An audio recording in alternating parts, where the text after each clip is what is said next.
When I said with a heart full of joy, "Daughter, I am so happy for your wedding tomorrow," my daughter was silent, and my son-in-law burst into laughter. The wedding had been a week ago.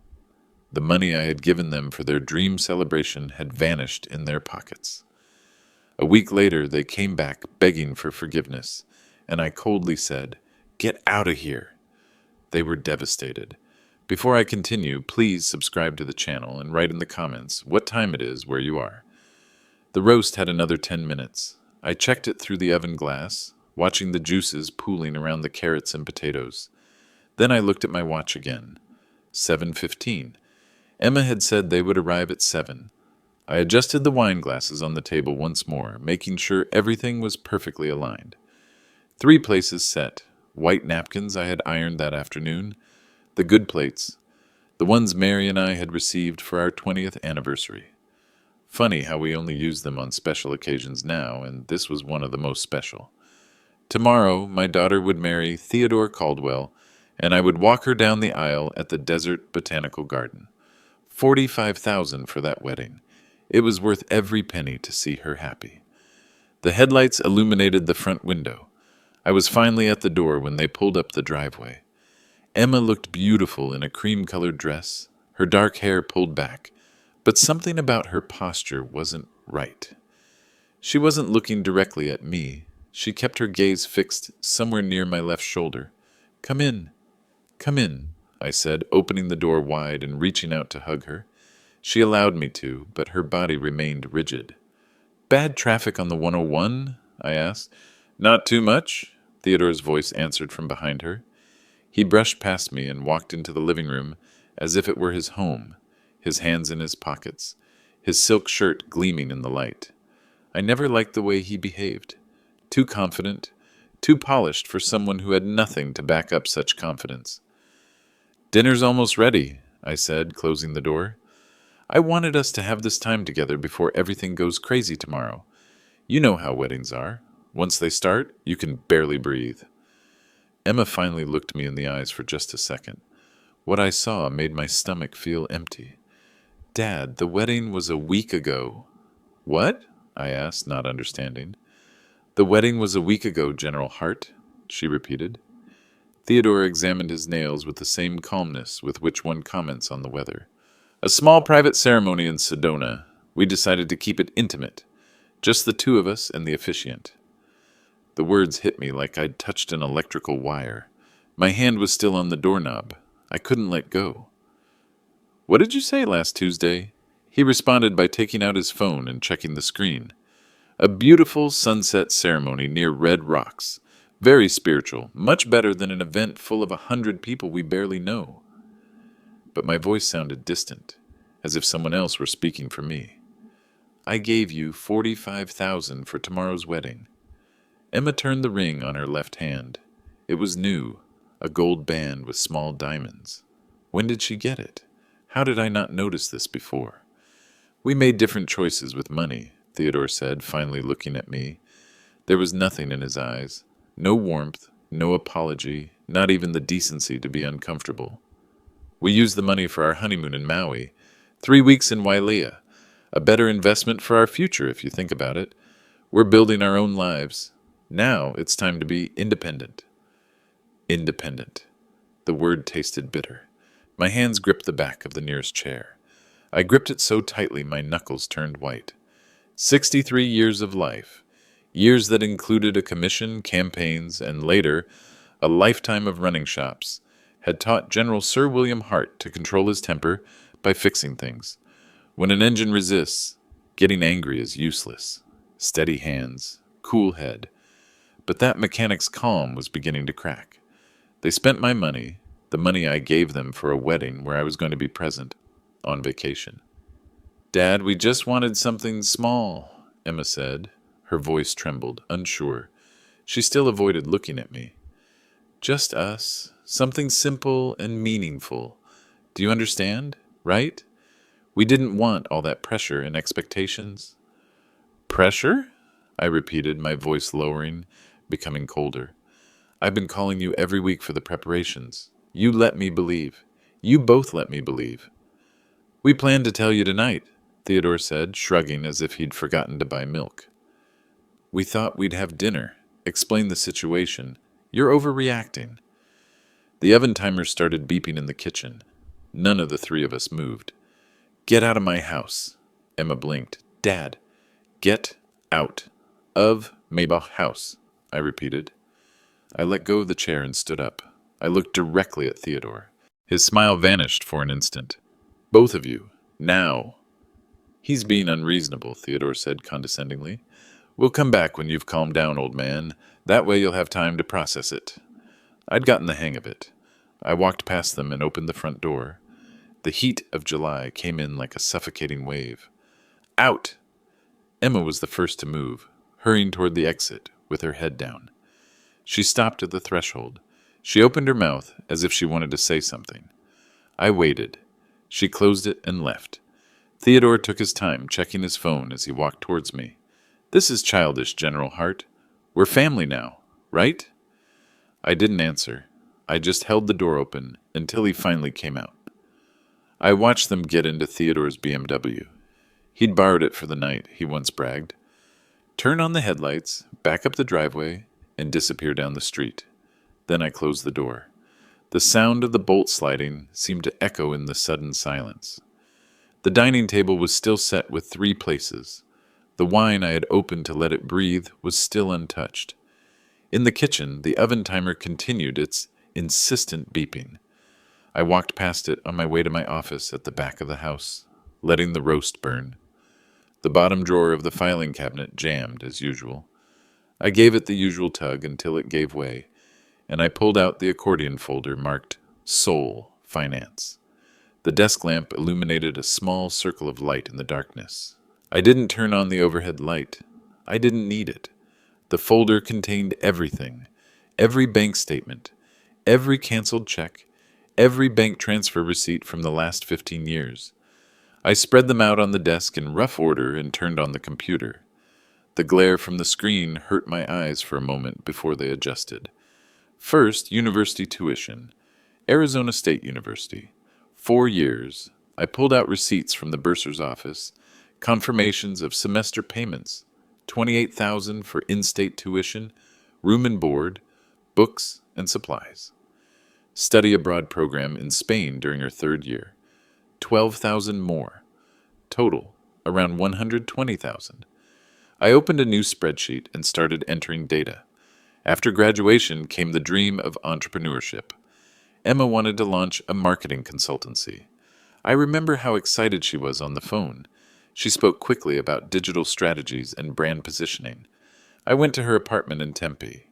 We sat at her small kitchen table as she showed me the business plan on her laptop, a professional document full of charts and projections.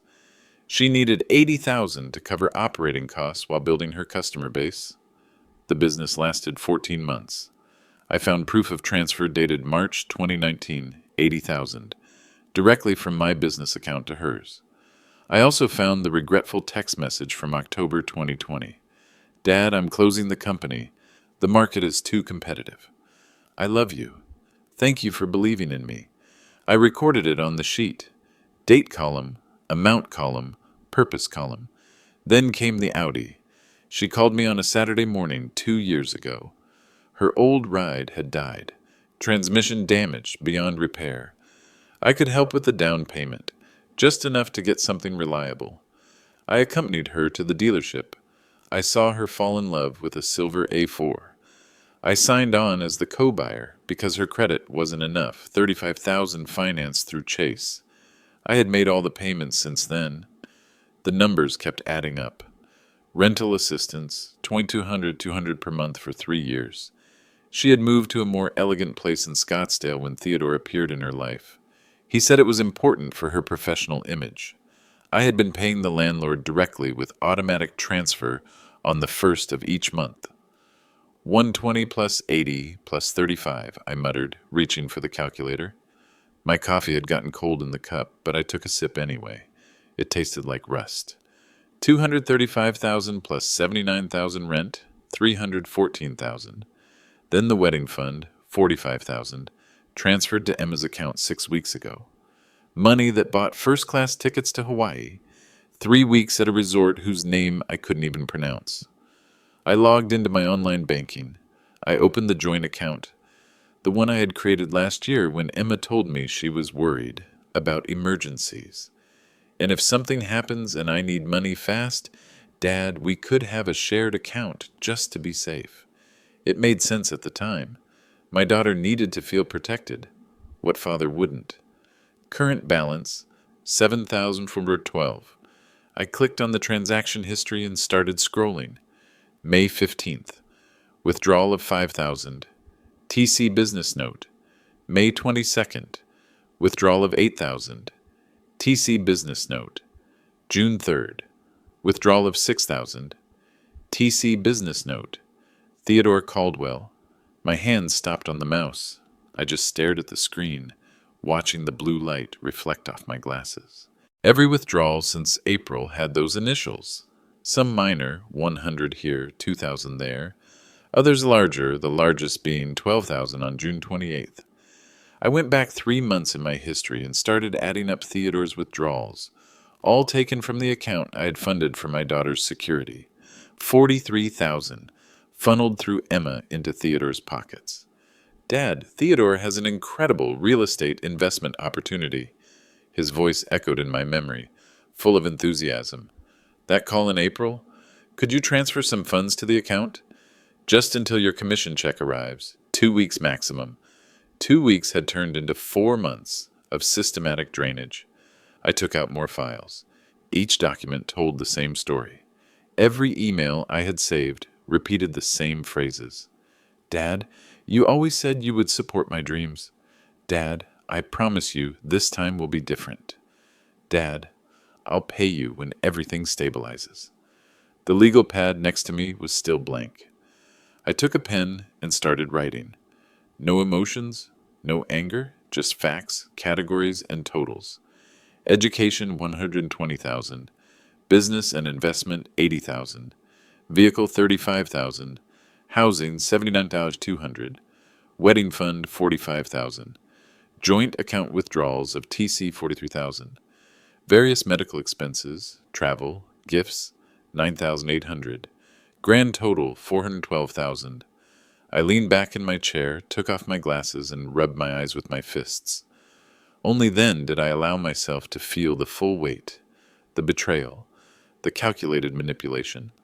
My daughter, my only daughter, the girl I had raised alone after Mary's death, had emptied me inside like rust eats away at the chassis of a car. I put my glasses back on and picked up my pen again. The mechanic in me understood the lesson. When something is broken beyond repair, you don't continue investing in it. You cut your losses. You rescue what is still useful and let go of the rest. New page in the pad header. Tasks to be performed. Close joint account. Monday morning. Remove Emma's access to Wells Fargo. Monday morning. Cancel automatic rent payment. Monday. Review the will and schedule an appointment with the lawyer. This week. Remove Emma as a life insurance beneficiary. Retirement accounts and business succession. Call Martin Asford for Rainey estate planning.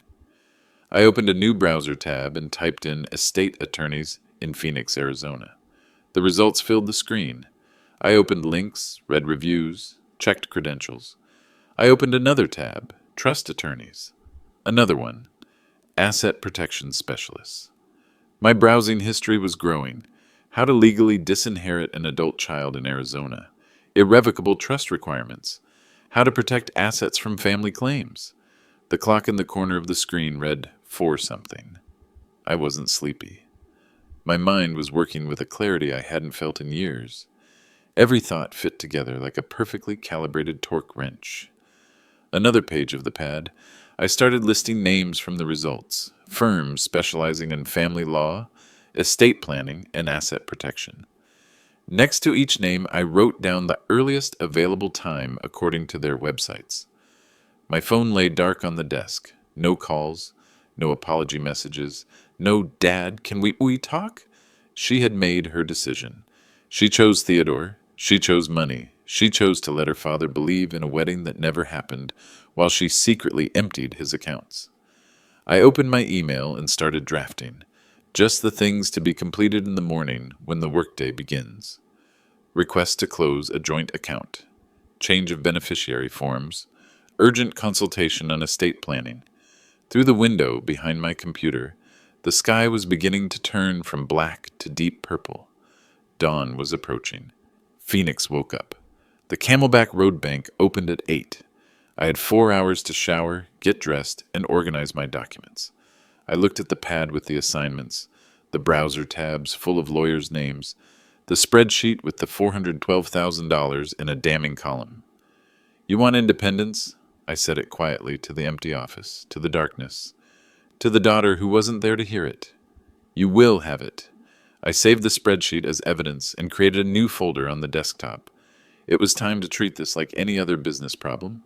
Methodical, strategic, without emotion, just execution. The untouched dinner remained on the dining room table. I could smell it from there. The roast, now cold and hardened. I would deal with that later. For now, I had work to do. The shower water was hot enough to scald.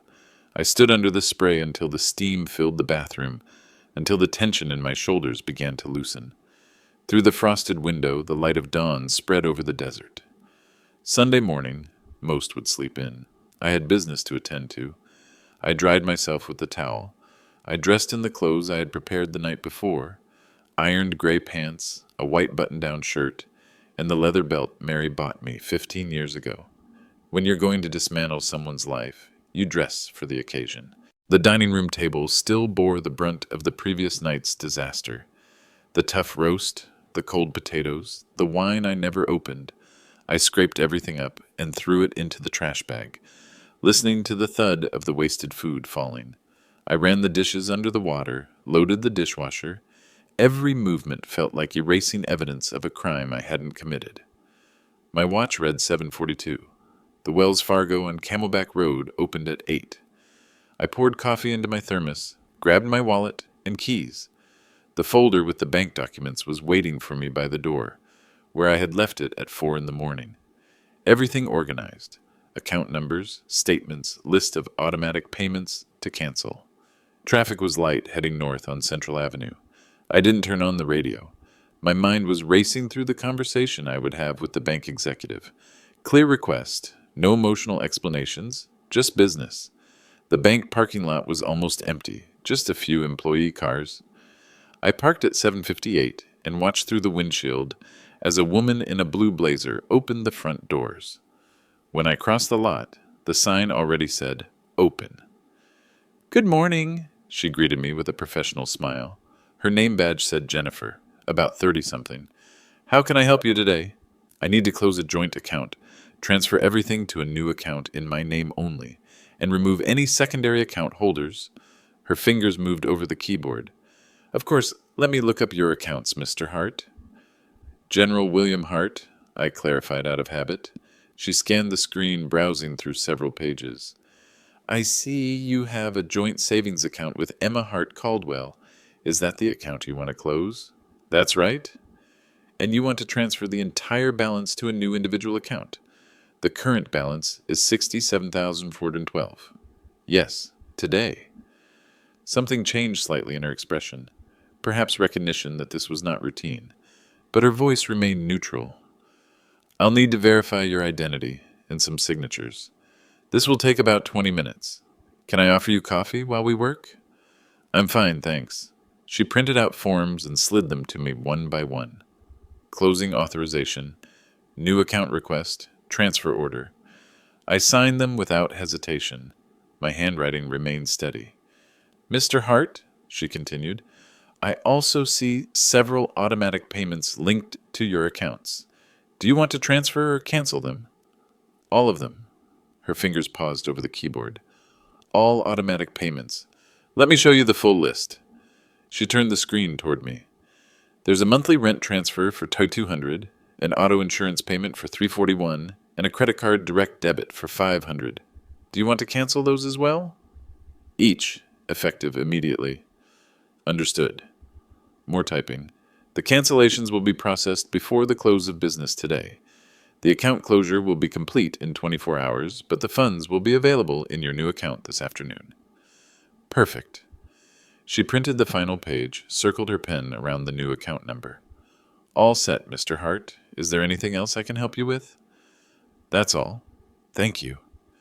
Outside, the Phoenix heat was already beginning to take hold.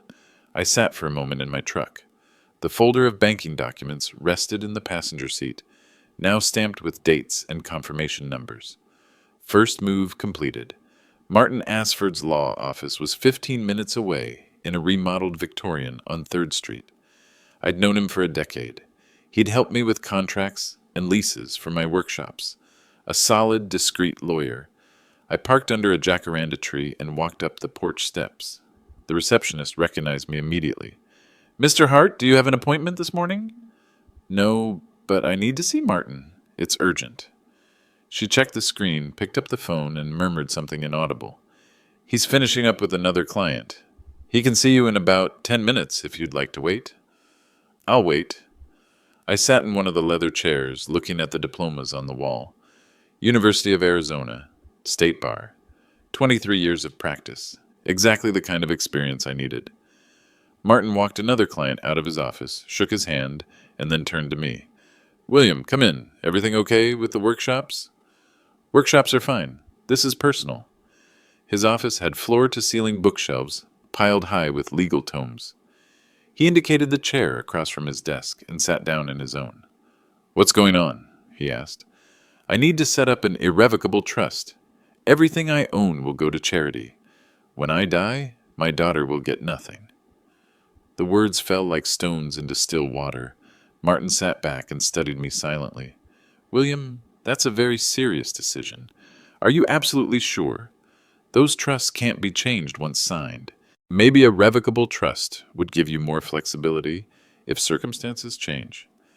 Irrevocable. I want it sealed. No possibility of change. No way for anyone to challenge it. Can you do that? He was silent for a long moment. First, tell me what happened. I gave him the gist. The wedding that didn't happen, the $45,000 spent on a honeymoon, the joint account systematically drained by Theodore, the decades of support with nothing to show for it, but empty accounts and even emptier promises. Martin jotted notes on his legal pad. His expression went from surprise to understanding. In Arizona, you have absolute freedom to dispose of your assets as you wish. There are no forced heirship laws. But William, relatives sometimes challenge it on the grounds of undue influence or diminished capacity. So make it challenge-proof. That's what I'm hiring you for. I can do that. He pulled out a fresh intake form. Let's start with your assets. You mentioned 3 auto repair shops. Hart Auto Care, 3 locations in Phoenix. Total value approximately $200,000. Then there's my house, around $580,000. His pen continued to scratch the paper. Retirement accounts, insurance, a 401k for $400,000, a life insurance policy for $250,000. They all list Emma as the beneficiary. I need to change that. We'll handle that separately from the trust. Beneficiary changes are simple. He looked up. Have you thought about what charity you want as the beneficiary of the trust? Something related to vocational education and mechanics. Kids who want to learn a trade and can't afford school. I'll leave the details up to you. I know several established foundations in that area. I'll include a charitable purpose clause. He jotted down more. To do this right, we'll need time. Appraisals, foundation selection, drafting documents. I figure 2 to 3 weeks minimum. Whatever it takes, starts today. I'll do it. He put down his pen and held my gaze. William, I have to ask, is there any chance of reconciliation? Sometimes family breakups? None. He nodded slowly. Then I'll lock it down. Give me 3 weeks. Again in my truck, I sat with the engine running and the air conditioning blasting. Martin's folder rested on top of the banks. My phone was silent in the cup holder. No calls from Emma yet. Changes to the account wouldn't show up on her radar until she tried to access the money. I pulled out of the parking lot and headed toward my main shop on Indian School Road. Sundays are usually quiet, but Marcus would be there handling emergencies. Life went on, work went on, everything had changed, but my daily routine didn't have to. Not yet, at least. The F-150's transmission had been grinding since Tuesday. I'd promised the owner I'd have the diagnostics ready by Monday morning, and now it was Monday morning, and I was elbows deep in the housing, transmission fluid staining my hands. Black. This was the job that made sense. Worn input shaft, replace it. Beaten output bearing, change it. Every problem had a solution you could see. Touch. Fix. Not like families, not like daughters who push you out of their lives while they empty your wallet. My phone vibrated in my shirt pocket. I ignored it, adjusted the transmission jack, checked the alignment once more. It vibrated again and again. I wiped my hands with a red rag from the shop. I took out the phone. Emma's name filled the screen. 7 missed calls. I looked at it, felt my jaw tense. I let it ring once more, twice. Then I answered. "Dad, what's going on?" Her voice was high-pitched, irritated. No apologies, no remorse, just annoyance. "I tried using the card, and it says the account is closed. It's some kind of mistake. Can you call the bank?" "It's not a mistake, Emma." Silence on the other end. "What do you mean, not a mistake?" "Dad, I need that account. I tried 3 different ATM. I closed the account." "You what? When? Why would you do that without telling me?" I left the wrench on the bench. I stared at the transmission suspended on the jack, waiting for me to finish the job. "You're an adult now, 34, married. It's time to be independent." "What are you talking about? You can't, Dad. The rent is due today. I don't have any... We don't have enough in our account to cover this entire month. You always helped with... You two arranged to get married without me. I'll arrange to get my finances in order without you. Sounds fair?" "Dad, please don't do this. I know you're upset about the wedding, but this is..." Her voice cracked. The tears came punctually, as always. "It's too much. You're punishing me for... Give me that phone." Theodore's voice, distant at first, then close. "Listen, old man, you can't cut your daughter off like that. We're going to sue you for financial elder abuse, the other way around. We had a reasonable expectation of continued support. My lawyer says we have grounds. You had a reasonable expectation of attending your own wedding. Life is full of disappointments." I hung up, laid the phone face down on the bench, took the wrench, and went back to the transmission. It vibrated 3 more times in the next hour. I didn't look at it.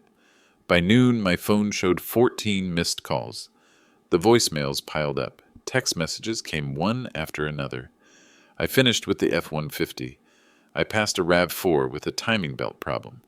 I let Marcus handle the customers. I focused on work. Around 6, I finally got to the voicemails.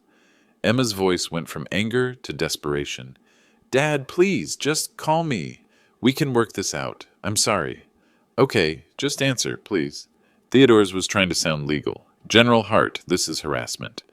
Cutting off your daughter financially without notice. My lawyer says we can take this to court. Call me to resolve this reasonably." Neither of them had lawyers. I've run a business long enough to recognize a real legal threat. This was pure posturing. I drove home as the sun set orange and purple over the desert. I made myself a sandwich, ate it standing at the kitchen counter, opened my laptop at the dining room table, and reviewed the documents Martin had sent that afternoon. Skeleton of the trust, appraisal forms of assets, foundation options for the charitable beneficiary. The phone lit up again. A text from Emma. "Dad, I'm on my way. We need to talk face to face." I didn't answer. I closed the laptop and brought it into my office. I sat at the desk with Martin's papers spread out in front of me. I began reading the text of the trust, making notes in the margins. The knocking came shortly after 7:30, loud, insistent. Dad, I know you're home." Emma's voice filtered through the door. "Your truck is in the driveway. Please open it." I stayed in the office chair without moving toward the door. Through the window, I could see their silhouettes on the porch. Emma and Theodore, outlined by the light I'd forgotten to turn off. "This is ridiculous," Theodore's voice, louder than Emma's. "You think ignoring us will solve anything? You think just more knocking can't do it?" The doorbell sounded sharp and persistent. "Ring." Emma's voice rose in pitch. 5 minutes. I'm only asking for 5 minutes to talk, please." I circled a clause in the trust that needed clarification. I made a note to ask Martin about the Foundation's oversight requirements. The banging continued. Theodore's voice grew angrier. I couldn't distinguish the words anymore. Just noise, static. They stayed for an hour, maybe more. I reviewed the entire draft of the trust. I began compiling questions for Martin. Through the window, I saw Theodore pacing the porch with his phone to his ear. Emma sat on the steps, her head in her hands. Finally, their voices faded. Car doors closed. An engine started. I waited to hear them drive away before getting up and walking to the front door. There was a crumpled piece of paper jammed under the doormat. I pulled it out and smoothed it in the porch light. Theodore's handwriting, sharp and angry. "You're making a mistake. We will pursue legal action for elder financial abuse and intentional emotional distress. You leave us no choice." Below, in Emma's rounder handwriting, "Dad, please, I love you. I'm sorry about the wedding, but you're scaring me. This isn't like you. Can we talk, please?" I folded the note once, twice, walked to the recycling bin in the garage, and dropped it in. My phone buzzed just as I returned inside. Emma, again. I silenced it without looking at the screen, secured the front door, checked the back, and confirmed that every window was securely closed. In my office, the trust documents were waiting for me. I sat back down, picked up my pen, and continued reading where I'd left off. The house was silent. Just me, the papers, and the sound of the air conditioner turning on and off. Outside, Phoenix settled into its summer night, dry, hot, and indifferent to the petty human dramas taking place in its scattered homes. The next morning, Phoenix woke early, dry light pouring over the desert like molten glass. I had slept barely 2 hours, but I felt alert, steady, as if every neuron had realigned into a cold, precise order. The house was silent, except for the hum of the refrigerator and the faint ticking of the wall clock in the hall. By 8:30, I was sitting in Martin's office again. His assistant brought coffee, though I barely touched it. He had already drafted a preliminary version of the trust. Legal phrasing dense enough to make any outsider dizzy, but to me it felt like an engineering blueprint, a structure designed to bear permanent weight. "William," he began, "I want you to think carefully about this clause here." He pointed with his pen to a section labeled Irrevocability and Beneficiary Rights. "Once this is executed, there is no reversal. No one, not your daughter, not her husband, not even you, can reclaim or redirect the assets." "That's what I want," I said quietly. He nodded, flipped another page. "Your estate totals roughly $2.6 million. The foundation will be established under Arizona nonprofit statutes, focusing on mechanical and trade education. I'll coordinate with Rachel Kim, a trust administrator, to make sure everything is airtight. She's meticulous." He looked up at me. "You've thought of everything, haven't you?" "I've had practice," I said. "When you command soldiers or run a business, you learn to plan for failure before it arrives." He didn't answer, only made a note in the margin. When I returned to the shop later that morning, the smell of motor oil and steel grounded me like always. Marcus was replacing brake pads on a Chevy Silverado. He looked up as I entered, nodded once, and handed me the day's invoices. Work continued. Work always continued. At noon, my phone vibrated again. The caller ID read, "Unknown number," but I knew. I let it ring twice before answering. "General Hart?" The voice was firm, male, mid-30s, practiced confidence. "Yes." "This is Elliot Graham, attorney with Widmore and Associates. I represent your daughter, Emma Caldwell, and her husband, Mr. Theodore Caldwell. I believe there's been a misunderstanding concerning family finances." "There's no misunderstanding," I said. "I think we'd both prefer to avoid unnecessary conflict," he continued. "My clients are concerned about what they describe as an abrupt financial severance. They allege that long-term patterns of support may constitute implied obligations. You're wasting your time, Mr. Graham. There are no obligations. They made their choices. I'm making mine." "Then you're aware this could be construed as retaliation. Arizona law, I interrupted, also protects property rights.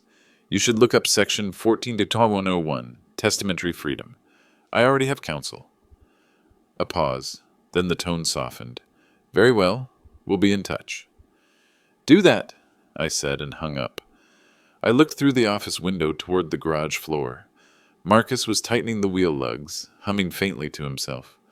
For a moment I envied that peace, the kind of peace that comes when your life fits entirely between your hands and the wrench you hold. The afternoon dragged on. Each hour that passed brought another small sign of retaliation. A vendor email marked delayed payment confirmation. A supplier who normally greeted me warmly sent a short, clipped message.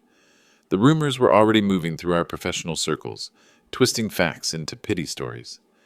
At 5, I called Martin. They've hired counsel, I said. Widmore and Associates. He gave a short laugh. Lightweights. They specialize in family mediation, not estate law. This is noise, William. They're trying to rattle you. Don't respond to any further contact. I'll handle all correspondence. Good. That evening, I sat at my kitchen counter, a single glass of scotch before me, and reviewed my notes. Each line of the spreadsheet was a memory disguised as a number. Tuition, rent, car payments, wedding fund. I thought of Mary, her soft voice saying, "She'll grow up kind like you." The ache that rose in my chest felt old, dull, familiar. At 9, my phone vibrated again. This time a message from Robert, an old colleague from the Phoenix Mechanics Association. Bill, I don't know what's going on with Emma, but she's been posting some pretty heavy stuff online. You might want to look. I opened Facebook. I hadn't touched it in years. Emma's post was the first thing I saw, framed by sympathy reactions and heart emojis. It's hard to share this, but I need to speak my truth. My father has cut me off completely, financially and emotionally, just because I got married. After 34 years, he's chosen pride over family. I never thought love would cost me my family. There it was, clean, calculated, no lies that could be proven false, only omissions sharp as blades. No mention of the secret wedding or the stolen funds or the $400,000 she and Theodore had drained. I read the comments. You're so strong, Emma. Parents can be cruel when they can't control you. Stay firm. Love always wins. Each word was like watching strangers lay wreaths on a grave they didn't understand. I didn't reply. Didn't defend myself. I closed the laptop and poured another half-inch of scotch. Silence settled again. The next morning I woke before sunrise. Routine steadied me. Shower, shave, clean shirt. I arrived at the shop before Marcus, unlocked the doors, brewed coffee, reviewed the ledgers. Work was salvation. By mid-morning, Martin called again.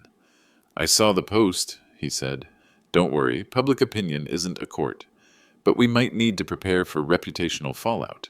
If they escalate online, we'll respond with documentation. Fact, not emotion. I already have everything documented, I said. I know. That's why they'll lose. He was right. But it didn't make it easier. That afternoon, Patricia, one of our longest clients, came in for an oil change. She hesitated at the counter. General Hart, she said softly, I saw something on the internet about your daughter. I hope everything's okay. Family matters, I replied, giving her a polite smile. Nothing to worry about. She smiled awkwardly, handed me her keys, and walked toward the waiting area. The moment her back turned, my expression fell flat again. The whisper campaign had begun. By Thursday, the tension had turned tangible. Marcus and 2 apprentices exchanged looks whenever my phone buzzed. Everyone knew, at least a little, it didn't matter. I kept working. I had an appointment with Rachel Kim on Monday to finalize the trust. Once it was signed, it would all be done, sealed in law, impervious to emotion. That night, I reread the trust draft one more time. Each page was a bulwark. Assets, valuation, distribution, irrevocability. When I reached the last page, I paused. Beneath the signature line were 3 simple words, signed this day. I imagined Emma's face if she ever learned what that signature meant, how she might cry, plead, promise change. but a man can only rebuild the same broken engine so many times before he realizes the design itself is flawed. Friday morning, Martin called again. "We'll move forward Monday as planned," he said. "Rachel Kim will have the final documents ready for your signature. Once signed, the trust becomes law." "Good," I said. "After that, they can do whatever they want. It won't matter." "Stay steady until then, William. They'll try one last push. Always do." I hung up, feeling the truth of that warning settle over me like desert dust. He was right. The closer you get to closing a door, the louder the knocking becomes. That evening, as the sky turned crimson over Phoenix, my phone buzzed again. A text from Emma. "Dad, please. I just want to talk. We went too far. Can I come by tomorrow?" I didn't answer. Outside, a coyote howled somewhere beyond the neighborhoods, its voice fading into the heat of the night. I closed the blinds and went to bed, my mind already on Monday, the day I would sign my name and end it forever. Saturday morning began deceptively calm. The desert sun crept across the curtains, flooding the living room with gold light. For a few brief minutes, everything looked peaceful. The clean counter, the gleam of the floor, the faint ticking of the wall clock. Yet beneath that calm, a sense of anticipation pulsed, quiet and electric, like the still air before a storm. I made coffee and stepped out onto the porch. The neighborhood was waking up, sprinklers hissing, dogs barking in distant yards. My truck sat in the driveway, coated with a fine layer of dust. I stood there for a while, mug in hand, staring at the street, half expecting a car to turn the corner. At 9:45, one did. A white BMW rolled slowly up to the curb. It stopped right in front of my house, engine idling. Emma was in the passenger seat. Theodore drove. I didn't move. I watched through the porch window as they sat there talking. Emma gestured with her hands, fast, anxious. Theodore leaned back, arms crossed, sunglasses reflecting the glare. A minute passed, then Emma got out. She hesitated before closing the car door, turned toward Theodore as if asking for courage, and finally walked up the path. I opened the door before she could knock. "Morning, Dad," she said, her voice soft, cautious. "Morning." For a second, we just stood there. The space between us felt wider than the entire desert behind her. "Can I come in?" I nodded once and stepped aside. She entered slowly, as if walking into a museum filled with fragile things. The air inside was cool, conditioned, still carrying the faint smell of machine oil from my clothes. She looked around the living room, the framed photos on the wall, the furniture she'd grown up with. Her eyes lingered on one photograph in particular, her high school graduation, Mary beside her in that blue dress, my arm around both of them. "I miss her," Emma said quietly. "So do I replied. She sat on the couch. I remained standing. "Dad," she began, "I came because things got out of control. Online, I mean. People are saying things about you. I never wanted that." I said nothing. She glanced toward the window where Theodore's BMW waited. "He told me to come. He said maybe we could fix things if I talked to you." "Fix things," I repeated, tasting the phrase. "You mean after you took my money, lied about your wedding, and let your husband drain the joint account?" "Dad, I know how it looks, but—" "How it looks?" My voice sharpened. "You forged a future out of deceit, and now you want to talk about appearances?" Tears welled in her eyes. "You think this is what I wanted? I was scared. Theodore said it was temporary. We just needed to cover a few debts before the business started making money." "What business?" She hesitated. "He's investing in real estate, short-term rentals in Scottsdale. It's supposed to be good money." "So you used $45,000 meant for your wedding, your mother's memory, to buy him investment properties?" She flinched. Please stop." I crossed my arms. "You came here to ask for money again, didn't you?" "No, I came to apologize." She stood suddenly. "Dad, I made mistakes. I know that, but I can't lose you over this. You're all I have." For a moment, I almost believed her. But then I saw the shadow move in the driveway. Theodore stepping out of the car, phone in hand, recording, of course. He approached the porch, pretending to check his messages, but the phone was angled just enough to capture us through the window. "This conversation is over," I said. "Dad, wait! Out!" She froze. "Please don't do this again. Don't throw me out." "Out!" I repeated, pointing toward the door. Tears slid down her cheeks. She walked past me, opened the door, and stepped outside. Theodore immediately pocketed his phone and put an arm around her. They walked back to the car together, whispering. As the BMW pulled away, I noticed its license plate trembling slightly under the sunlight. Temporary tags. It wasn't even theirs. The rest of the day passed in silence. I worked in the garage, tightening bolts that didn't need tightening, organizing wrenches already sorted. By evening, I felt drained but calm, like a man who's finally accepted the outcome of a long campaign. The phone stayed quiet until 8:27 p.m. Then it rang. Unknown number again. "General Hart?" A man's voice, older this time, deliberate. "Yes." "This is Lieutenant Mark Davis with the Phoenix Police Department. I'm calling regarding a report filed earlier today by Mr. and Mrs. Caldwell." "What report?" "Allegations of verbal threats and intimidation. They claim you became aggressive toward your daughter this morning." I exhaled slowly. "Lieutenant, there were no threats. She came to my home. I asked her to leave. That's all." "Understood, sir. I'm just following procedure. No charges have been filed. We're only documenting the incident for now. Would you be willing to give your statement?" "I'll come down tomorrow morning." "That won't be necessary. Just confirming you understand the situation." "I do." "Thank you, sir, and for what it's worth, my father was military too.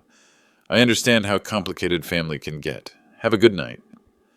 The call ended. I set the phone down carefully on the table. They'd escalated. Of course they had. The social media post wasn't enough. Now came the police report, the next layer of pressure. I'd seen this tactic before, years ago, in business disputes and legal feuds. When people realize they can't win with reason, they weaponize emotion. But this wasn't business. This was blood. I spent the rest of the night reviewing my documents again.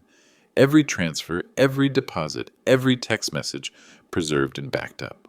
When I finished, I placed everything inside a waterproof folder and locked it in the small, fireproof safe by my desk. Before bed, I stood in the hallway, looking at the photograph of Mary and Emma again. For a long moment, I said nothing. Then quietly, almost like a prayer, I whispered, "I'm sorry." Sunday dawned bright and merciless. The sky was a perfect cloudless blue. I dressed, shaved, and drove out toward Paradise Valley. To the cemetery where Mary rested. The desert air shimmered with heat even in the early morning. I walked between the rows of white stones until I reached hers. I knelt, brushed the dust from the inscription, "Mary Hart, beloved wife and mother, 1959 to 2013. "I did everything I could," I said. "I kept my promise. I made sure she had every chance, but she turned it into a weapon." A soft wind blew across the graves. The sound of distant bells from a nearby church floated through the air. I stayed there for nearly an hour, just talking, not expecting an answer, but needing to speak the words aloud. When I finally stood, the decision was complete. The signature tomorrow wouldn't just seal a legal document.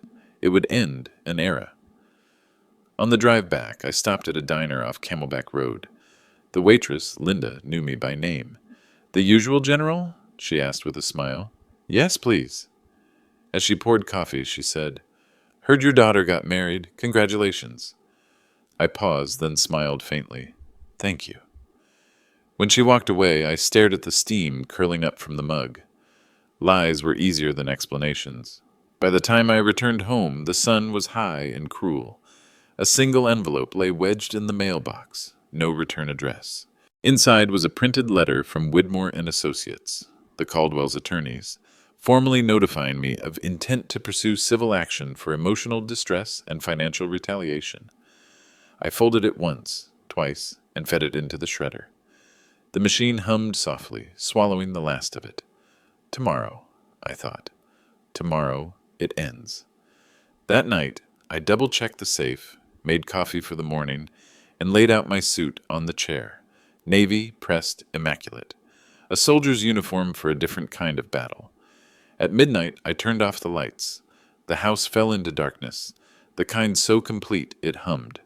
Somewhere outside, far down the street, a car door slammed. Tires rolled away. Silence followed. I closed my eyes. The last thought before sleep was simple, steady, resolute. Once the trust is signed, nothing can touch me again. Monday morning arrived with surgical clarity. The sun rose hard and white over Phoenix, drawing sharp edges on every surface. Driveways, fences, even the cracked sidewalk outside my house. I woke before dawn, brewed strong coffee, and went over the checklist one last time. Documents, IDs, bank confirmations, all packed neatly into the leather folder. By 7:30, I was dressed in my navy suit and red tie, the same combination I had worn at Mary's funeral. There was something fitting about that symmetry. Both days marked a burial of sorts, one of flesh, one of faith. The drive to Rachel Kim's office took 30 minutes. The traffic was light, the city already shimmering in heat. When I parked, I sat for a moment in silence, letting the hum of the engine fade. I looked at my reflection in the rearview mirror.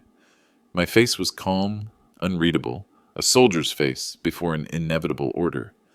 The office was on the 6th floor of a glass building near North Central Avenue. Cool air, marble floors, a receptionist who smiled too brightly. "Good morning, Mr. Hart. Ms. Kim is expecting you." Rachel Kim appeared moments later, mid-40s, sharp suit, hair tied back in a precise knot. She had the kind of presence that made people instinctively lower their voices. "General Hart," she said, shaking my hand firmly. "It's an honor to meet you." Likewise. She led me into a conference room. The walls were lined with framed degrees and certificates. On the table, a stack of papers sat neatly arranged, weighted by a black fountain pen. Martin Asford was already there, reading over one of the documents. "Morning, William," he said. "Everything ready?" "Yes," Rachel gestured to the chair at the head of the table. "This is the final version. I've reviewed the asset schedules twice. Everything's properly titled and assigned. Once you sign, your estate transfers into the irrevocable trust immediately. The foundation, Hart Vocational Fund, becomes the sole beneficiary." She opened the top folder, sliding it toward me. "This first page is the Declaration of Trust. You'll sign and initial every section." I picked up the pen. The weight felt heavy, deliberate, the kind of instrument that seals destinies. "Take your time," she said softly. But I didn't need time. I had made peace with this decision days ago. I signed once, twice, again, each signature steadier than the last, initials beside each clause, irrevocable, binding, permanent. When the last page was done, Rachel gathered the documents, checked every signature, and smiled faintly. "Congratulations, General. It's official. Your assets are now fully protected and transferred." Martin exhaled, leaning back. "You just built a fortress, William, ironclad. Nobody's getting through that, not even family." I nodded. "That's the idea." As they discussed filing logistics, my phone vibrated on the table. Emma. I ignored it. A minute later, it buzzed again. Then again. Theodore's name flashed next. I turned the device face down. When the meeting ended, Rachel shook my hand once more. "If they attempt any claim, direct it to us. We'll handle everything." "Thank you," I said. Outside, the heat hit me like an open furnace. The air shimmered above the asphalt. I loosened my tie and walked toward my truck. The phone was still buzzing inside my pocket. I pulled it out. 21 missed calls. I opened the messages. "Dad, please call me. It's urgent. They froze our account. We can't pay rent. Please, I'll do anything." Then Theodore's text. "You think this is over? It's not. You'll regret this. I deleted them all." On the way home, I stopped at a red light near East Thomas Road. For a moment, the world around me seemed suspended. Cars idling, sunlight cutting across windshields, a man pushing a shopping cart full of bottles. Everything ordinary, yet entirely changed. I wasn't angry anymore. I wasn't even sad. Just done. When I arrived home, the answering machine light blinked. I press play. General Hart, this is Detective Lawson from Phoenix PD. We'd like to schedule a brief follow-up regarding the report filed by Mr. and Mrs. Caldwell. Nothing serious, just routine. Please call when convenient. The second message was Emma's voice, choked by tears. Dad, please don't let him do this. He's out of control. I didn't mean for it to go this far. The third message was quieter, more deliberate. Theodore's voice. You think you can humiliate me and walk away? I've got people who'll see what you really are. I stood there listening to the static that followed, the faint hum of the machine. Then I pressed and held the delete button until every message vanished. The day passed slowly. I kept myself busy with work, oil changes, invoices, schedules. By afternoon, Marcus came into the office, wiping his hands on a rag. You okay, boss? You've been quieter than usual. I'm fine. He hesitated. If you need someone to talk to... I looked up. His concern was genuine, but I couldn't let him in. Appreciate it, Marcus. Really, just family matters. He nodded, said nothing more. At 6, I closed early. The heat outside had softened into a copper glow. As I drove home, I noticed a black SUV idling 2 blocks away from my driveway. Tinted windows, engine running. I slowed. The vehicle didn't move. When I pulled into my garage, it drove off slowly. No plates visible from that distance. Probably nothing. Probably coincidence. But old instincts stirred anyway. Years of military service leave a man with a sixth sense for being watched. Inside, I checked the locks, then poured myself a glass of water. The silence of the house felt heavier now. I sat in the armchair, flipping through the trust papers again. Every line was proof that they no longer had power over me. But still, a question crept in. Quiet, uninvited. Was this victory or exile? I shook it off. Sentimentality was a trap. At 9, the doorbell rang. I froze. 3 short rings, then silence. Through the peephole, I saw no one. I waited. Then a faint rustle. Something being slid under the door. An envelope. I bent down and picked it up. No stamp, no handwriting. Inside was a photograph. Grainy, taken from a distance. It showed me at the cemetery yesterday, kneeling by Mary's grave. The angle was unmistakable. Someone had been there watching. Behind it, a note typed in bold black letters. You took everything from us. Now we'll take everything from you. I stared at the paper until the words blurred.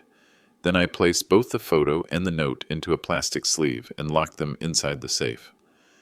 I sat back at my desk, fingers steepled. They wanted a reaction.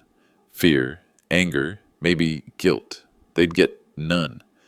Instead, I opened my laptop, accessed the home security feed. Motion detection logs showed a figure at the front door, around 9:03 p.m. Medium height, male, hoodie, no clear face. The system had caught only 3 seconds before he turned away. I downloaded the footage, labeled it, and emailed it to Martin and Detective Lawson, with the subject line, Receive threat? Photographic evidence attached. Then I poured myself another coffee and waited for the adrenaline to settle.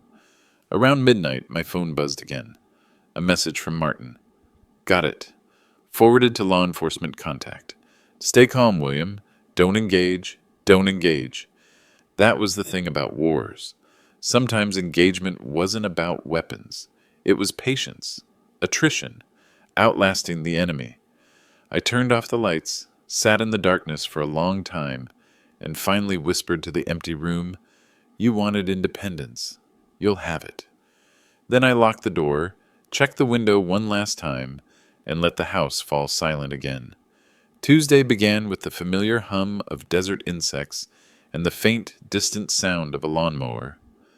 But inside the house, there was an unnatural stillness, the kind of silence that follows after someone has crossed a line. I barely slept. Every time I closed my eyes, I saw that photograph again. Me at the cemetery, unaware of the camera. Whoever took it had come close enough to watch without being seen. That detail bothered me more than the threat itself. I showered, shaved, and went through my morning routine with mechanical precision. Then I opened my laptop. 2 unread emails waited for me, one from Detective Lawson, the other from Martin. Lawson's message was brief. Mr. Hart, thank you for forwarding the evidence. We're running the photo for metadata and checking nearby cameras. Please keep your doors locked and call 911 if you notice anything unusual. Martin's email followed. William, the trust paperwork has been filed with the state registrar. Effective immediately, all titles are transferred. You're fully protected. As for the threat, don't respond or confront. I've spoken with my contact at Phoenix PD. They'll increase patrols near your area. I read both twice, then shut the laptop. Fully protected, Martin had written. But there's no legal fortress that guards against betrayal. The threat wasn't just financial anymore. It had become personal. At the shop, Marcus met me at the door. "Boss, you got company." He nodded toward the office. Standing inside was Theodore Caldwell, arms folded, designer sunglasses perched on his head, arrogance radiating like heat off pavement. "Morning, General," he said with that smirk that used to charm waiters into free drinks. "Mind if I have a word?" "I do mind," I replied. "You're trespassing." "Relax," he said, leaning against the counter. "Just trying to talk man to man. Men don't record conversations through windows." That caught him off guard for half a second before he regained his smirk. "Ah, so you saw that. Good eyes, soldier. Look, I didn't mean for things to get messy. Emma's emotional, you know. She just wants peace. I'm here to make that happen." "Peace," I repeated. "What does peace cost these days?" He grinned wider. "Let's call it a settlement. You restore access to the joint account, cover the rent for the next 3 months, and we all drop the legal nonsense. No more bad press, no more police, no more drama. Everyone wins." I let the silence stretch long enough for him to shift uncomfortably. Then I said, "Get out." He straightened. "You're making a mistake, old man. You think you've got this figured out? But you don't know who you're dealing with." "I've spent 30 years reading the faces of liars," I said quietly. "Yours doesn't even make the top 10. He took a step closer. "I could ruin you." "Try." For a brief second, something flickered in his eyes. Not confidence this time, but unease. Then he laughed and walked toward the door. "You know what, General? You remind me of those old generals who fight wars that already ended. Can't admit when it's over." "It's over when I say it's over," I said. He left, slamming the glass door so hard it rattled. Marcus walked in a moment later. "What the hell was that about?" "Just a man trying to sell me peace," I said. The rest of the morning passed in tense quiet. Around noon, my phone rang again. Emma. I answered this time. "Dad?" "Yes." "What did you say to him?" "Nothing that wasn't true." "He came back furious," she said, her voice trembling. "He threw his phone against the wall. He said you threatened him." "I didn't." "I believe you," she whispered. Then silence. "Dad, I don't know what to do anymore." "You made your choice, Emma." "I know, but I didn't know it would go this far." I closed my eyes. I could hear the panic in her voice. Not the manipulative kind this time, but real fear. "Where are you?" "At the apartment. He's gone for now, but he took my wallet, my keys." I stood. "Listen carefully. You call the police. You file a domestic disturbance report. Don't come here. Do you understand? You stay somewhere safe. With friends, a hotel, I don't care, but not with him." "Will you come get me?" she asked. "No," I said firmly. "Not until you do what I just told you." She didn't respond at first. Then faintly, "Okay." The call ended. I stood there for a long moment, staring at the phone in my hand. For years I had dreamed of hearing that tone, a flicker of humility, an apology, a bridge. But now it sounded hollow, too late, too distant. By evening, Detective Lawson called again. "Mr. Hart, we've got something. The photo was taken with a Samsung phone registered to a Theodore Caldwell.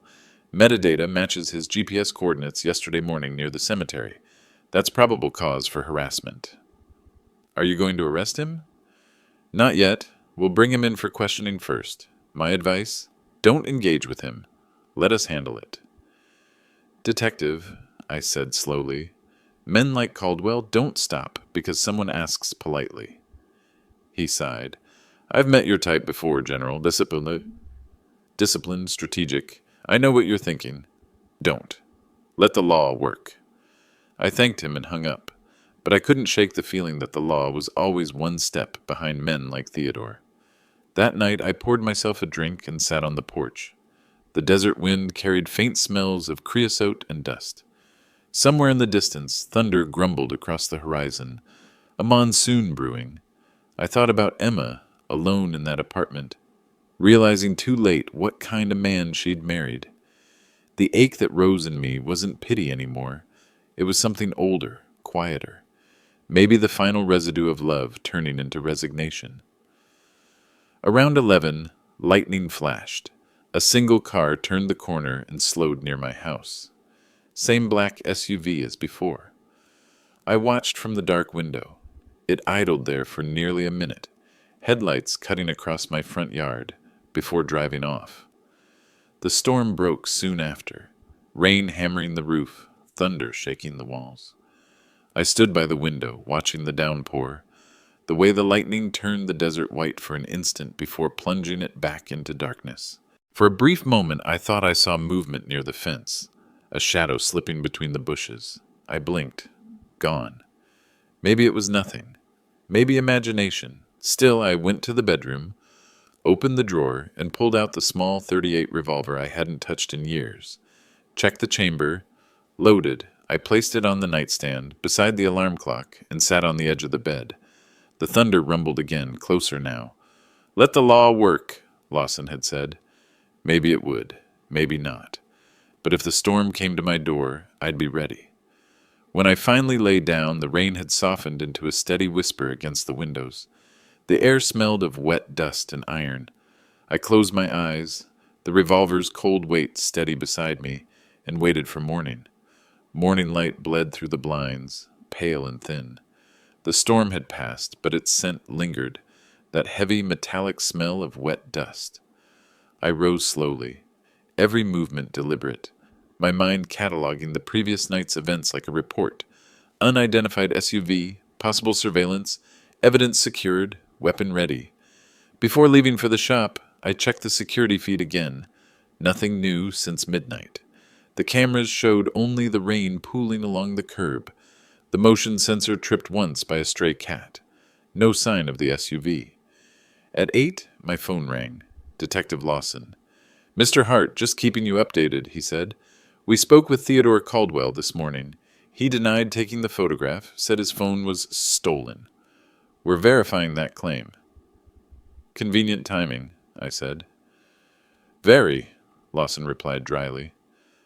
Look, sir, between us, he's sloppy. He left digital footprints all over his devices.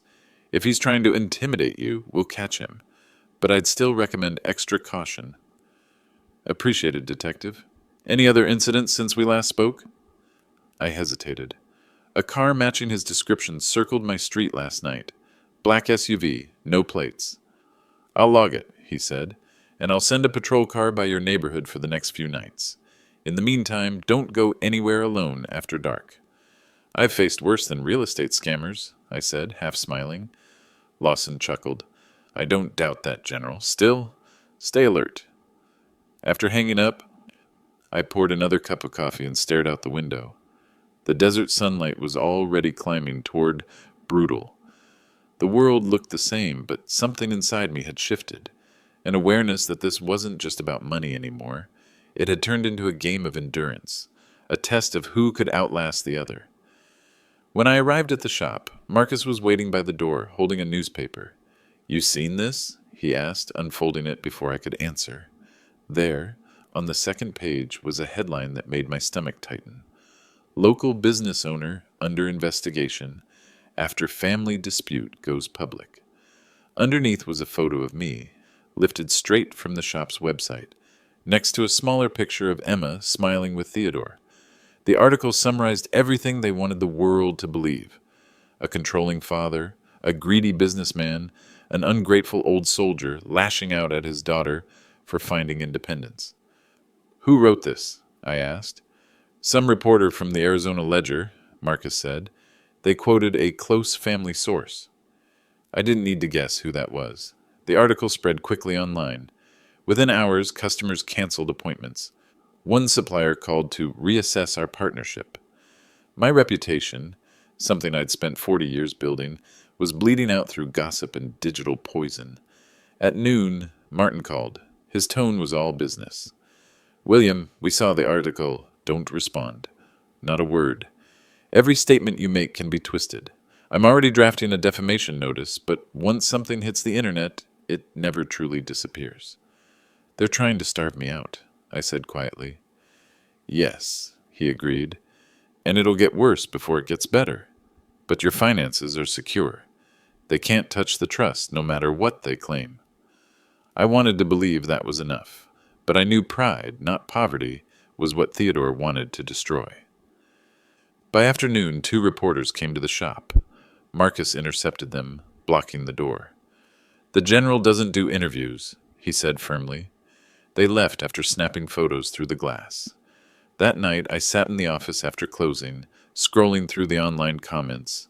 Some defended me, old customers, veterans I'd helped over the years, but most didn't. "You can't buy love, old man. Typical control freak, probably abused her emotionally. She deserves better than a bitter mechanic who thinks he's still in the army." I closed the laptop. The screen's glow lingered in my vision like ghosts. When I looked up, I noticed something taped to the glass door from the outside, a sheet of paper fluttering slightly in the breeze from the air conditioner. I went to it, peeled it off carefully. The words were printed in bold black ink. "Payback is a funeral that starts at home." Below it, a single Polaroid photo, my house, taken from across the street, lights glowing in the windows. I locked the door, turned the open sign to closed, and drew the blinds. Then I called Detective Lawson again. His tone sharpened immediately. "Do not touch the note, Mr. Hart. We'll send someone to collect it for fingerprints. Stay where you are until they arrive." "I already bagged it," I said. "Old habits die hard," he sighed. "Right. Keep it secure. My unit will be there in 20. The officers arrived, 2 men, professional and efficient. They dusted the glass, photographed the scene, and took the note. One of them said quietly, "Sir, this looks like escalation. Whoever's doing this wants to scare you into reacting." "He's failing," I replied. After they left, the shop felt colder, emptier. The tools gleamed under the fluorescent lights like silent sentinels. I stayed another hour, cleaning the workbench, organizing bolts by size, just to quiet my mind. At 10, I finally drove home. The neighborhood was still, unnervingly still. I parked inside the garage, shut the door, and checked the locks again. Upstairs, I opened the safe, made sure the revolver was loaded, then turned off every light except the one in my office. Sleep never came easily after years in service, but that night, it didn't come at all. I dozed in the chair, the faint hum of the refrigerator downstairs blending with the ticking of the clock. At 3 in the morning, a noise snapped me awake. Faint, metallic, the sound of a door latch. I reached for the revolver, heart steady but fast. I moved quietly down the hallway, every step measured. The front door was closed, bolted. Then I saw it. The sliding window in the living room, open by an inch. Curtains swaying slightly from the draft. I aimed the gun, approached slowly. Outside, the motion lights flicked on, flooding the yard with white light. Nothing. Just the desert wind stirring the gravel. Still, I could feel it, that electric tingle on the back of the neck that never lies. Someone had been here. Maybe still was. I checked every room, every corner, all clear. The clock read 3:27 a.m. By dawn, I was sitting on the porch again, revolver beside my coffee, watching the horizon lighten. The world had gone quiet again, but it was a different kind of quiet now, the kind that holds its breath before something breaks. Later that morning, I got another message from Martin. The trust has been accepted by the registrar. It's now legally untouchable. They can scream to the sky. It won't matter. I stared at those words. Legally untouchable. Morally, though? That was another question entirely. Because whatever fortress I'd built in paperwork and signatures, the war outside those walls was still raging, and it had just crossed my threshold. By Wednesday morning, the sense of calm had evaporated. The previous night's break-in attempt had changed something fundamental, not just around me, but inside me. I wasn't thinking like a father anymore, or even like a businessman. I was thinking like a soldier again. I cleaned the revolver, checked the cylinder, then reassembled it on the kitchen table while the coffee brewed. Every metallic click was deliberate, methodical. Phoenix sunlight streamed through the blinds, cutting bars of gold across the counter. When the doorbell rang, I already knew who it would be. Detective Lawson stood there, hat in hand. "Morning, General. Mind if I come in?" He stepped inside, eyes scanning the hallway automatically. "We got a partial print off the note from your shop. Not enough for a full match, but the lab says it's consistent with Caldwell's previous records." "Previous records?" "Couple of misdemeanor charges back east," Lawson said. "Credit card fraud, identity theft, dropped when the victim settled. He's got a pattern. Uses charm until it stops working. Then intimidation takes over." He set a file on the table. "We're building a case. But off the record, I'll tell you something. Men like him don't scare easily. You push back, they escalate. So I'm asking you to stay alert. Keep everything documented." "I've been documenting since day one," I said, pointing to the stack of folders on my desk. Lawson looked at them and smiled faintly. "Figures. You military types don't leave much to chance." His tone softened. "You did the right thing, General. Most people don't have the backbone to cut family off, especially when manipulation's involved. But it'll get uglier before it ends." "Ugly doesn't bother me," I replied. He gave a slow nod. "We'll be in touch." When he left, I stood at the window and watched his car disappear down the street. Across the road, a white sedan I hadn't seen before was parked beneath the saguaros. Tinted windows, engine idling. Coincidence? Maybe. But I noted the plate anyway. VXM32F, and wrote it down in my notebook. At the shop, business had thinned to a trickle. People avoided eye contact. The article had done its job. I'd been turned into a villain on paper, and most people prefer to believe the simplest version of a story. Still, work kept me steady. I replaced brake pads on a Dodge Ram, diagnosed an electrical fault in a Corolla, then sat with Marcus in the office as the afternoon heat rippled outside. "You should take a few days off," he said gently. "You've been running on fumes." "Days off don't stop bullets," I answered without thinking. He looked at me, frowning. "You think he'd really do something?" "I think desperate men with nothing left to lose stop thinking rationally." He hesitated. "Then let me stay late this week. 2 eyes are better than 1. I nodded. Appreciated. By 7, we closed the shop. I drove home the long way, changing routes, watching mirrors. The white sedan appeared again 2 blocks behind me, matching every turn. I tilted. It slowed. At a red light, I noted the silhouette inside. One person, male, wearing a cap. No movement. When the light turned green, I turned abruptly into a gas station. The sedan drove straight past without braking. Still, the message was clear. I was being followed. At home, I checked the perimeter again. Gates locked, windows sealed. Then I sat at my desk and called Martin. He answered on the second ring. "William, I was just about to call you." "What now?" "I received a notice from the Arizona Ledger. They're publishing a follow-up story tomorrow. Claims from an anonymous source alleging you're under investigation for tax evasion and misuse of veteran benefits." I laughed once, bitterly. Creative. It's fabricated, but it will sting. My PR contact says it'll trend for a few days. The key is silence. Don't dignify it with response. "They're trying to ruin me publicly since they can't touch me legally," I said. "Exactly. Psychological warfare. They want you isolated, paranoid, reactive. Don't give them that satisfaction." I looked toward the window. "Too late for paranoia." He paused. "Are you safe right now?" "For now." "Good. I'll have someone from my private security network check the area discreetly." I didn't refuse. Pride could get a man killed faster than a bullet. After hanging up, I went to the garage. My old truck sat there, gleaming faintly under the fluorescent light. On the hood, someone had drawn a single word in the dust: thief. My pulse quickened. The air felt heavier suddenly, like before a storm. I walked around the vehicle. No damage, no forced entry. Whoever had been here wanted me to see it, nothing more. A warning, a taunt. That night, I slept in short bursts, the revolver always within reach. Once, around 3 a.m., headlights flashed through the blinds, cutting across the wall. They stayed for a few seconds, then vanished. When dawn came, I drove straight to Martin's office. He was already there, sleeves rolled up, tie loosened. "You look like you haven't slept," he said. "I haven't." He slid a manila folder across the table. "This is the security firm's preliminary report.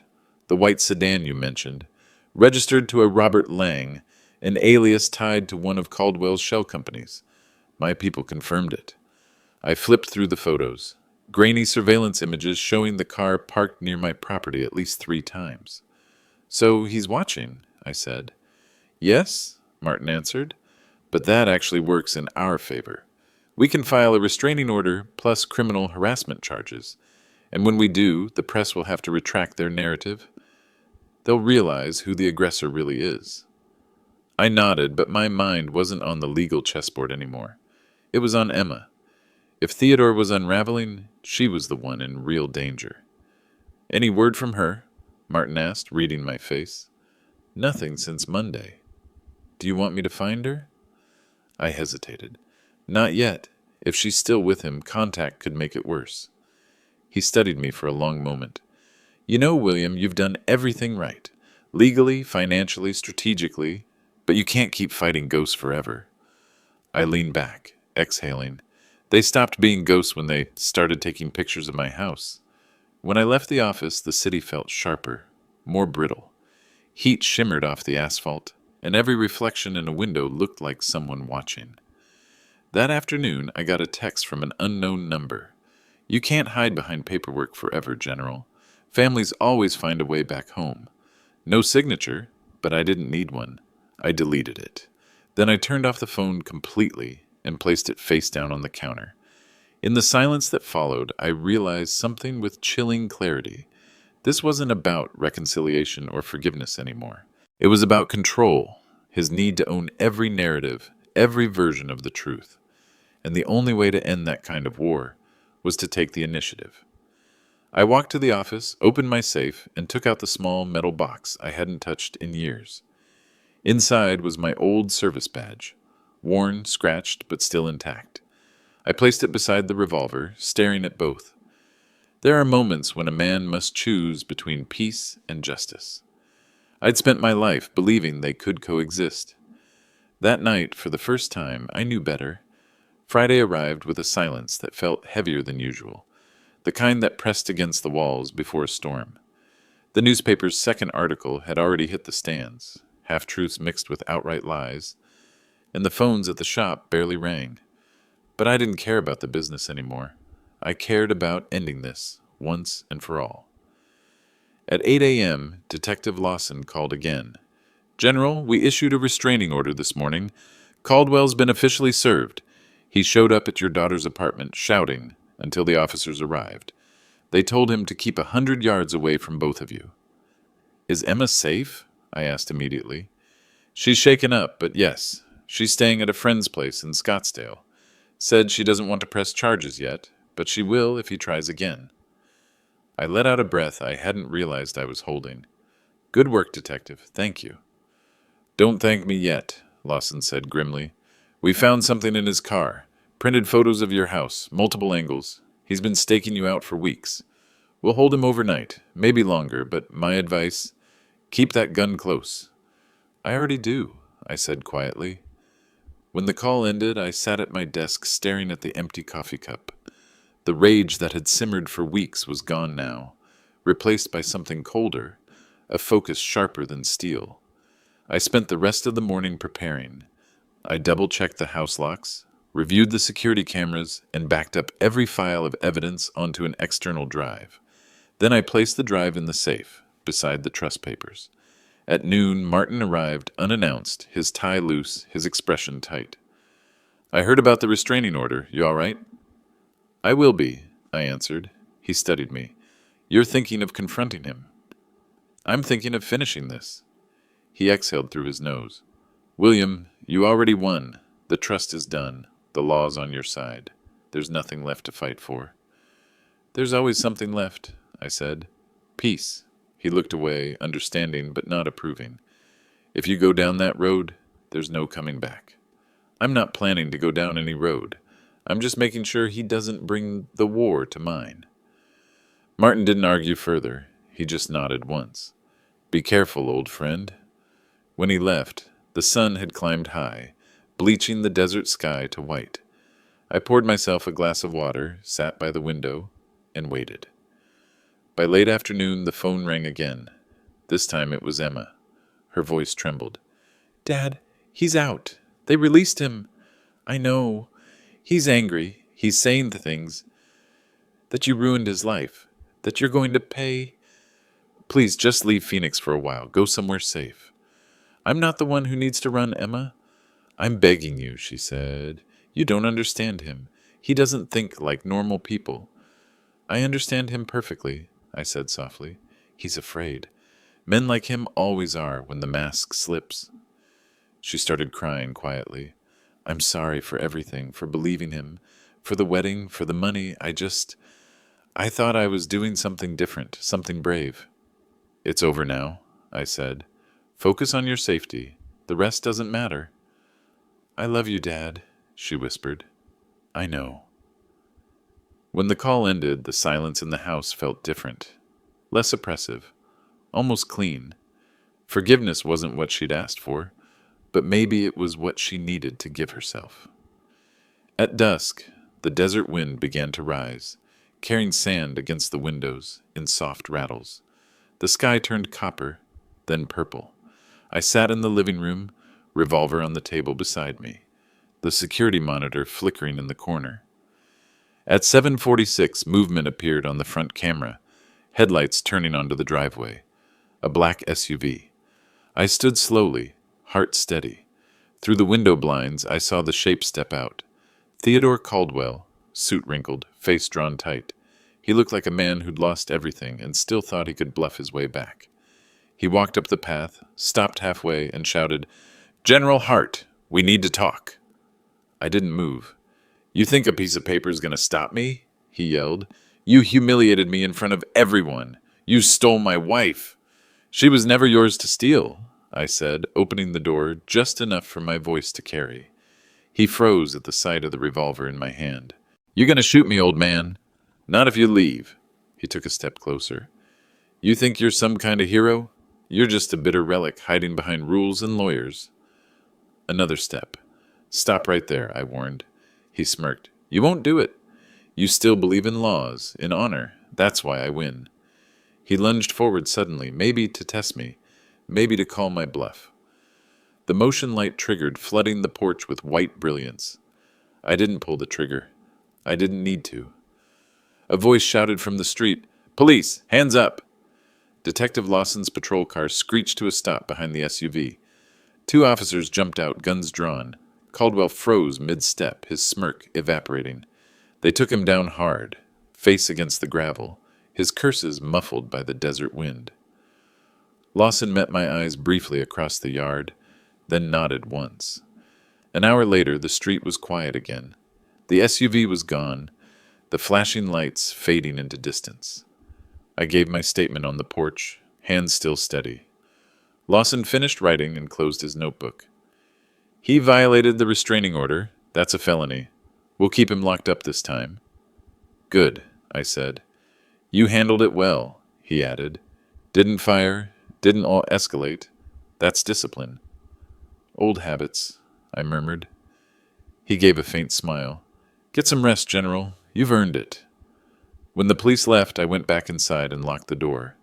The house was silent except for the low hum of the refrigerator. The revolver sat on the table, untouched, the metal still cool. I poured myself a small glass of whiskey and stepped onto the porch. The desert stretched wide and endless before me, silver under the moonlight. The air was calm again. No engines, no footsteps, no threats. For the first time in months, the silence wasn't heavy. It was peace. I thought of Emma, safe somewhere under the same sky. I thought of the scholarships that would one day carry young mechanics through school, boys and the girls who'd never know my name but would benefit from the legacy I'd built. The trust, the foundation, the years of work, all of it had meaning again. I finished the drink, set the glass down, and whispered into the night, "It's over, Mary." The wind shifted gently, rustling the creosote, almost like an answer. Inside, I placed the revolver back into the safe, turned the lock, and shut it. I didn't need it anymore. Before bed, I checked my email one last time. There was a single message from Martin. "The trust transfer to the Arizona Mechanical Skills Foundation is complete. Congratulations, William. You've secured your legacy." I closed the laptop, turned off the lights, and stood for a moment at the window. The desert stars shimmered like tiny silver welds across a vast black engine of sky. Tomorrow I'd open the shop again, work on an old Ford, teach Marcus how to calibrate a carburetor by ear, the way my father had taught me half a century ago. Life, stripped down to what mattered. I turned away from the window, lay on the bed, and let the darkness settle softly around me. For the first time in years, there was no weight pressing on my chest, no unfinished conversation echoing in my head. Just quiet, just peace, and the promise of another sunrise.